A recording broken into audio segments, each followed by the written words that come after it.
And so when I realize that I've lost that state of mastery, and I'm just allowing external circumstances to dictate my feelings and my thoughts, and I realize that that's not very healthy. I want to move differently. I want to move in a very conscious, aware, awake state. And I say, I want to have mastery over myself. So I think because the title contained already the term inner strength, you already made this decision to come here. So that's great. Next step, I need a bit of information. How can I go on this inner journey? Just like if you start your journey, go from here to there, anywhere, even if it's a short distance, you need a proper map. And if you don't have a map, you're going to get lost. And you're going to have to stop many times along the way to ask many people. And maybe they'll tell you the right thing. Maybe they won't. Maybe they'll tell you, oh, it's just somewhere there. And you go somewhere there and you land up in a mess. And so you need a proper map. And so you need information about the inner being. I need to understand that within this inner being that I am, there is consciousness, there are thoughts, there are feelings, there's the ability to hold information, the ability to understand, and the ability to decide whether I want to follow that information through in my life or not. Within myself, there's also something else that was spoken about earlier. I need the ability to be able to decide, to understand something properly, and then decide what action it is I want to perform. My memories, where are they? My memories are also deep within myself. They're not just part of the brain, but I carry them within my own inner world, my own inner being. My personality, my responses, the way I'm shaped by situations, all of those characteristics are there within this inner being. I've given you a very brief outline, but I think if you want to know more, you'll be able to pursue it further. But for the moment, I'm going to focus on how it is we're going to be able to get inner strength. It's good that sometimes external things happen to remind us that silence is the most powerful thing that we can ever experience. I learned that I'm the master of my mind.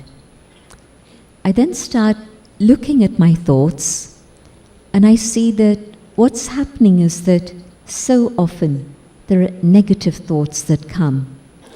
Maybe a thought of anger, maybe a thought of ego.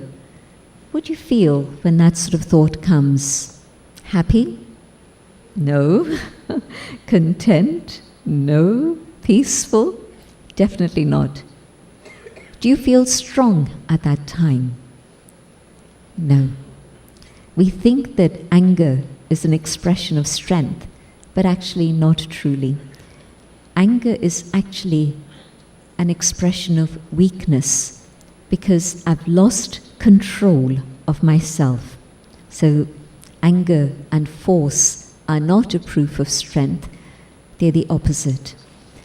And so I realize that negative thoughts of any type at all are actually very, very disempowering. They're going to rob me of my inner strength. And if I'm now interested in renewing my strength, in regaining my strength, I'm going the wrong way if I allow negativity to enter my mind.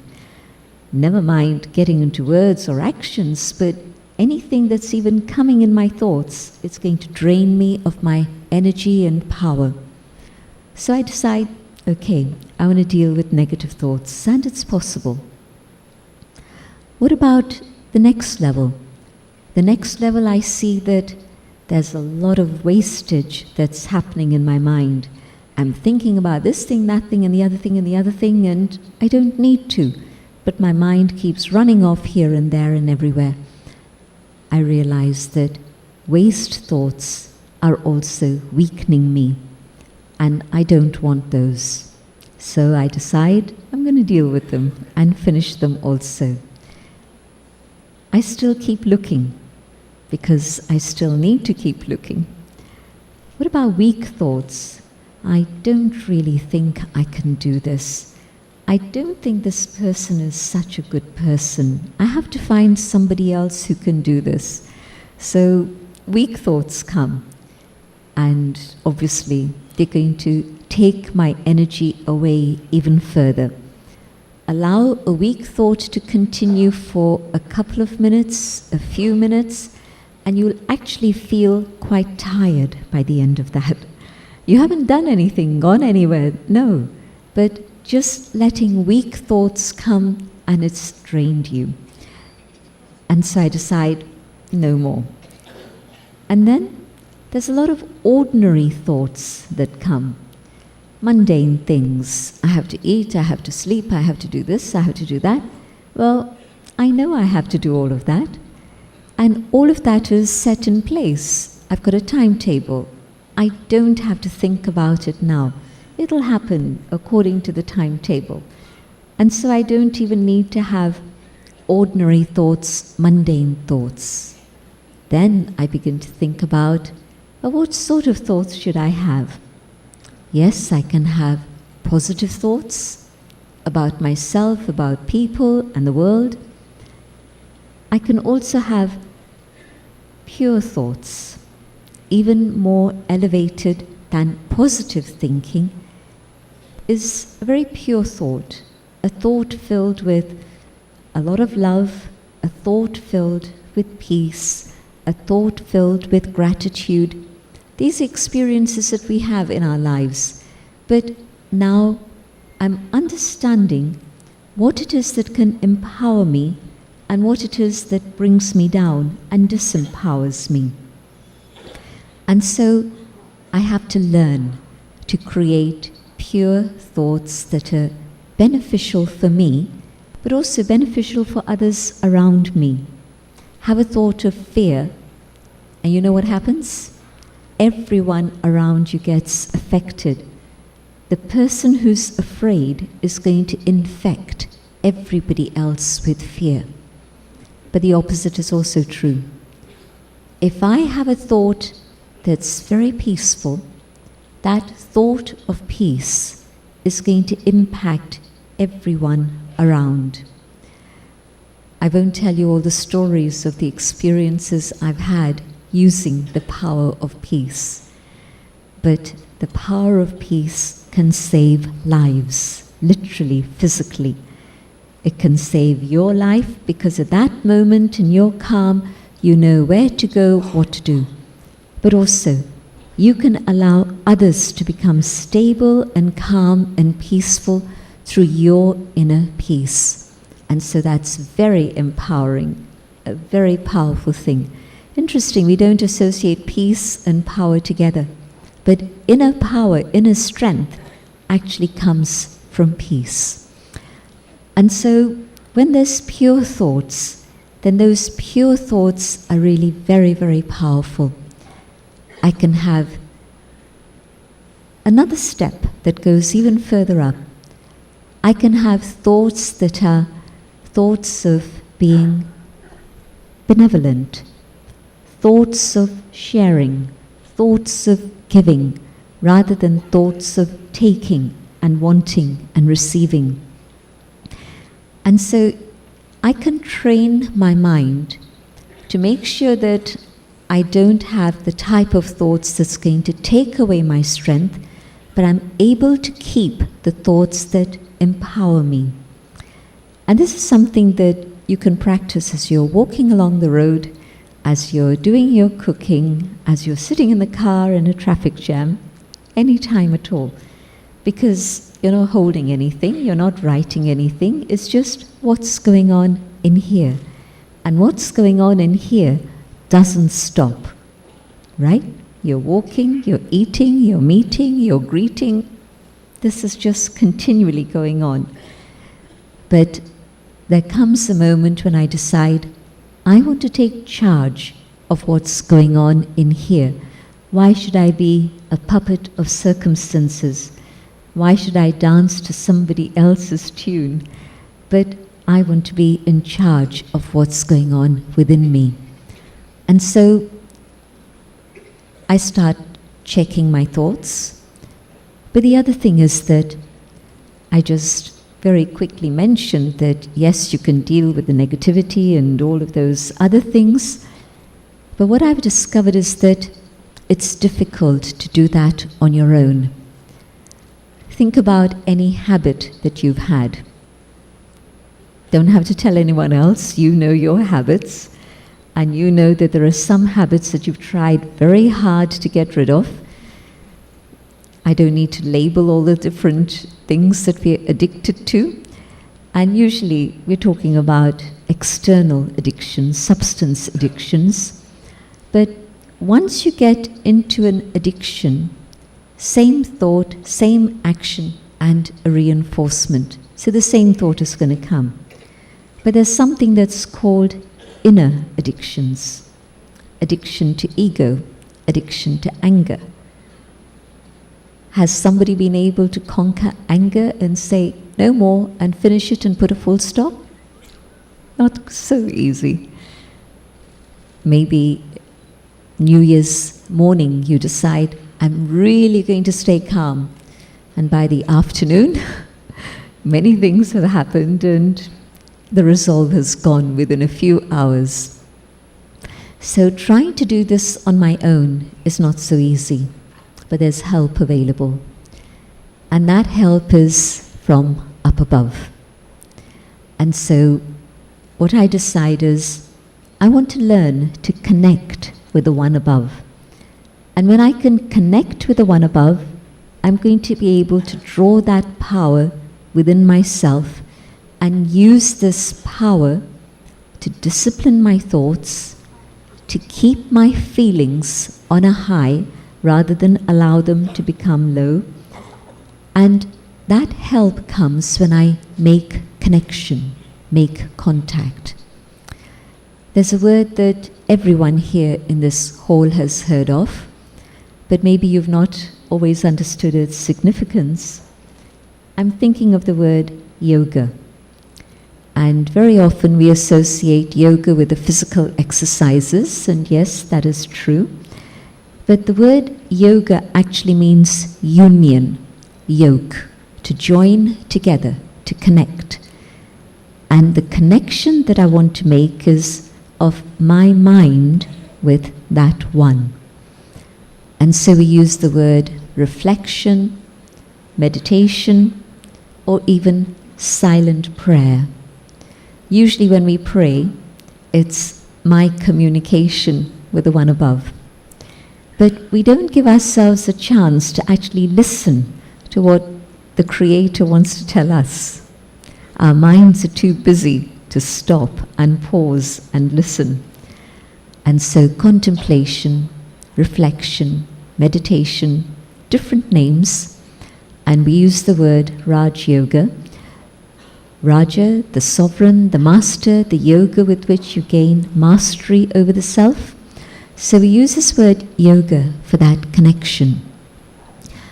Letting my mind become quiet and still so that I'm able to draw the strength that I need from above and make the changes in the way I think, the way I feel, in my attitude and my vision towards others, and therefore also the actions that I perform. And as I continue to do this, even the imprints that I carry, the imprints of addictive behavior, whether it's external substance or the inner addictions, I'm actually able to bring about changes and create new patterns within myself. What has this got to do with disaster preparation? Everything. Normally we get anxious, we get confused, we get afraid, and we don't know what to do. And so learning, understanding, and practicing all of these things about the way the mind works is something that I do today so that I'm ready at that moment whenever disaster strikes. And it can happen in any direction, at any time, to any one of us. At that moment, you know what won't work? Your cell phone. I don't think it'll work. If it's an act of terrorism, the government shuts down the towers. If it's an act of nature, then nature has created such upheaval that the towers are gone. So you won't be able to contact your friend, your partner, your teacher, your mother, your father, or anyone. Not possible. At that moment, your inner strength will help you, but also at that moment, you'll be able to make contact with the one above. Because you'll have practiced this. It takes just one thought to go from here to there.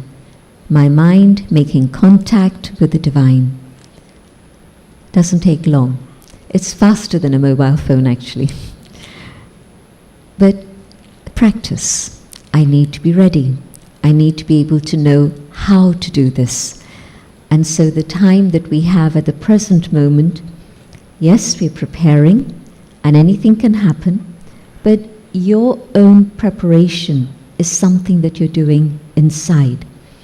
And when you've done that, then you will feel, moment by moment, every moment that I practice having a pure thought gives me strength.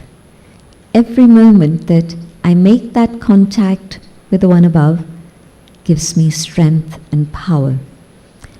At that moment when something happens, whatever it may be, and maybe it's not even an external type of disaster in that way.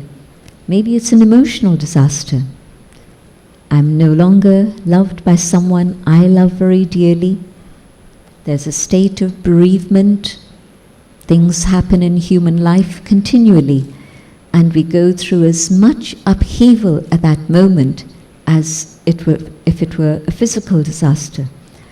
But this sort of preparation helps me on all levels, whatever type of upheaval may come in front of me. And so now, as I connect with the one above, I consciously draw the power of love. And the first thing that I need to do is to be able to love who? Who do you think I need to love first and foremost? Anyone know? Myself. That's not ego. It's not selfish. I need to be able to love myself. We've been told in the scriptures, in the commandments, love thy neighbor as you would love yourself.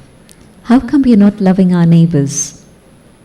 Because we've forgotten how to love ourselves. And so, first step, I learn to love myself because I'm drawing that power. I'm learning to be able to value myself. And then I can love you, and you, and you, and you. So often we put love in a tiny little compartment, a little box in which the ones I love are 1, 2, 3, and 4. And I don't go beyond that. But no, I have a big family, a whole world, a human family, and it's possible to learn to love all of them when I love myself. And just imagine, if at that moment of disaster, I'm able to love myself and everyone around me, there will be total compassion, total service, and the right things will begin to happen. When there's compassion, then there's a different energy at work than when there's fear. And so when there's compassion, then not only are you the one who's able to give, but the energy of compassion draws many people around you. Those of you who've been working in disasters know this, that as soon as you step into that scene of tragedy with compassion, there are many, many others who want to support and give their finger of cooperation and help at the same time. And so there are ways in which we can open ourselves to be able to support and help others, but also take the help of others to put things right. Because I on my own wouldn't be able to do very much. But if there can be a trigger that releases compassion and love, and everybody comes together to support, we know that this happens. When everybody comes together, then yes, instead of looting, then there's going to be saving, there's going to be support. A few years ago, and I won't mention the countries, but there was a disaster, a hurricane that hit a country, and the first thing that we heard was about the looting that happened. A couple of weeks later, a disaster hit another country, and what we heard about there and saw on our television screens was that people were actually supporting and helping each other. They weren't concerned about themselves. Two very different responses to disasters. And if my presence can release the compassion and the attitude of service and support, well, that's going to be a very beautiful thing. If at that moment I am not afraid, I can be a pillar of stability and strength to be able to help others around me also. At that moment, it's not a question of logistics. It's not a question of reasoning things. Maybe this, maybe this, maybe this, maybe this. At that moment, it's whatever is the thought that enters your mind, you act on it. And how can I be sure that the thought that enters my mind is going to be the right one? If, for a moment, I connect, then the thought that reaches me isn't just my own mind working. It's a thought that's come from up above, and it'll be the right thought. But I have to learn to trust that also. I have to be able to develop my own inner faith so that then I'm able to trust the thought that comes and to see, yes, things do work out when I do follow that thought. So you don't have to wait for the disaster. Start experimenting with that even now. Just clearing the mind, connecting, and seeing what happens as a result of that pure thought that reaches you. And so inner strength is something that we can draw. Inner strength is something that happens as I understand what sort of thoughts to have. Meditation will be sitting and concentrating, maybe for 10 minutes, maybe for longer. But my thoughts are running all the time. That's not just for 10 minutes or 20 minutes, it's absolutely all the time. And so this discipline of keeping my mind in the right place, of the right caliber and quality, is something that I have to give attention to all the time. One of the things that happens is during the day, human life, our thoughts get pulled by the past very, very quickly. Sometimes I just have to see something, I have to hear something, and it's gone. It's already gone to the past, and once my mind has gone to the past, it's very difficult to bring it back again to the present. And when it's gone to the past, all the memories and experiences and feelings of the past emerge as if it was something that were happening here and now. The strength that I gain from God is a strength that allows me to put a full stop to the past, so that I can be more present. Have you been talking to somebody and you see that they're not there, they've gone somewhere else, and you say, hey, come back. I don't know where you went, but you're definitely not here. The body is there, but the mind is gone. I can make sure that I stay present and not let my mind go back like a broken record to the same thing again and again and again. Why? If it's a memory of joy, fine. Keep emerging that memory and experience the feelings of joy again. But that's not usually what pulls us to the past. It's either the mistakes we've made or the things that we judge others to have made that are mistakes. Maybe it wasn't a mistake, but my judgment is telling me that it was. I don't know the full facts of the story or the details, but my judgment is that way inclined. And so when that happens, I lose track of the moment and the opportunity, but also I revisit and open up the wound that I'm carrying. And every time I open up the wound, of course it's not going to heal. I have a scratch and I keep opening it up. Well, it's going to get infected at some time. And so not only do we have sadness about the past, but we carry bitterness sometimes of the past also. If I'm in that condition, can I make contact? Difficult. Because in the spiritual field, it's not that opposites attract each other. That happens in the physical domain. In the spiritual domain, it's like attracts like. When I'm peaceful, I can feel the presence of the divine. If I'm in upheaval, I can even try to pray, but it's not quite working. I'm just mouthing the words, repeating the words, and I'm not feeling anything. But when I let my mind become peaceful by working at it, then in that state of peace, yes, I can connect very easily. And so, filled with bitterness, and I'm spoiling my life now, but also probably for the future, because it's something that's going to carry on, unless I decide to do something about it. You can see that this preparation is really an inner cleansing that we have to go through. Then, yes, when the soul is clean, my thoughts are clean, my feelings are clean, my memories are clean, then, yes, I'm absolutely connected and ready for whatever may come.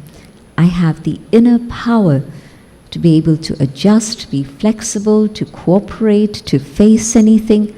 All of this power is manifest in my life. And so, how do I deal with the things of the past and the bitterness that's coming in? The first step, are there lessons that I can learn from the past? Let me learn those lessons and hold them today. But also, maybe it's just not a lesson, but it's just pain that I'm carrying. There's another aspect of giving. They say that it's in giving that we receive. And at Christmas time we usually remember it, but the rest of the year we don't always remember. But it's the giving that's receiving. But one particular type of giving is very, very significant. Forgiving. Being able to forgive. When I take love from the divine, the heart is full and the heart is open. The heart is able to stretch and the heart is able to become generous. And in that experience of generosity, then yes, I can let go and I can forgive. And so let me be able to keep that connection with me so that I'm able to take that love and learn to forgive. Who benefits from forgiving? The one I've forgiven? Well, I'm sure that they feel a change of vibrations if they're still around, but maybe they're not even around. But if I can forgive, I'm actually giving myself the gift of freedom. People love the word freedom. And when we think about freedom, what do I think about? Freedom and joy are deeply connected, and bondage and sorrow are deeply connected. And I don't realize that holding on to the past, to feelings of sorrow, I am actually putting myself in bondage to the past. But taking love from the Creator and learning to let go, I set myself free. And I'm free now to experience a new chapter in my life. I'm free now to experience what is present opportunity and what it offers. I'm free now even to express love to others. Because when there's bitterness, it's not just bitterness against one, but it's a poison that inhibits me from being able to share love with everyone. So the cleansing process, that's part of gaining my own inner strength back. Sorrow weakens, and joy and happiness empowers. Just keep reminding yourself of these things, especially in the early morning. Let me give you a few practical tips, because I know that I have to close pretty soon. But one practical tip: just as you have to charge your phone battery regularly to keep it in working order, I need to charge my inner battery, fill myself with that inner strength on a daily basis, every single day. So going to the church or the temple might be once a week, but the recharging of my battery has to be every single day. And so if your battery is charged, then it's ready to do whatever you want it to do. If the battery is discharged, everything comes to a standstill. So what is a time when I can recharge myself and prepare myself for whatever the day may bring? Morning time. And the good thing is that God wants an appointment with you when nobody else wants to know you. Everybody's too busy sleeping. And that's the time when you can make time for your appointment with the Creator. And so just a little bit earlier than usual, than normal, but that time is the personal time for yourself to recharge your battery every single day. And the recharging happens in two ways. It happens A, through silence, but B, through reading some uplifting material. Om Shanti. Thank you.